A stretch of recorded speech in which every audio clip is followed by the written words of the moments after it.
ബാലസംഘത്തിന്റെ രൂപീകരണ ദിനത്തിന്റെ ഭാഗമായി ബാലദിന റാലിയും ബാലാവകാശ പ്രഖ്യാപനവും നടത്തി. റാലിയിൽ നൂറുകണക്കിന് ബാലസംഘം പ്രവർത്തകർ പങ്കെടുത്തു. ശാസ്താംകോട്ട കിഴക്ക്, പടിഞ്ഞാറ് മേഖലാ കമ്മിറ്റികളുടെ നേതൃത്വത്തിലായിരുന്നു പരിപാടി.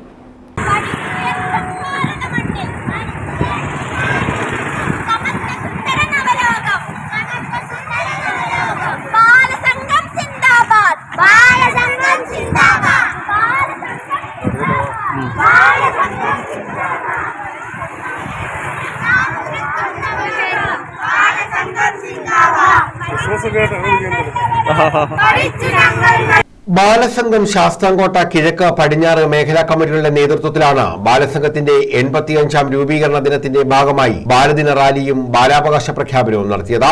ഫിൽറ്റർ ഹൌസിൽ നിന്നും ആരംഭിച്ച ബാലദിന റാലിയിൽ 150ഓളം പേരാണ് പങ്കെടുത്തത്. തുടർന്ന് ചേർന്ന യോഗം ബാലസംഘം ജില്ലാ പ്രസിഡന്റ് ആർച്ച ഉദ്ഘാടനം ചെയ്തു. ഗായത്രി അധ്യക്ഷത വഹിച്ചു.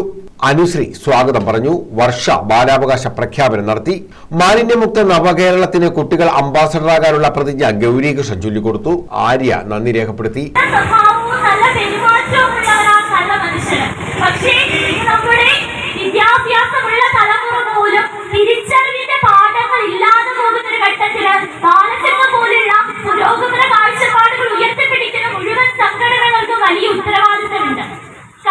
കുട്ടികളുടെ മേഖലയിൽ വലിയ തിരുത്തലുകൾ കൃത്യമായ അജണ്ടയോട് നടത്തുന്ന ഒരു കാലത്ത് തീർച്ചയായും നമുക്ക് വലിയ ഉത്തരവാദിത്തമുണ്ട്.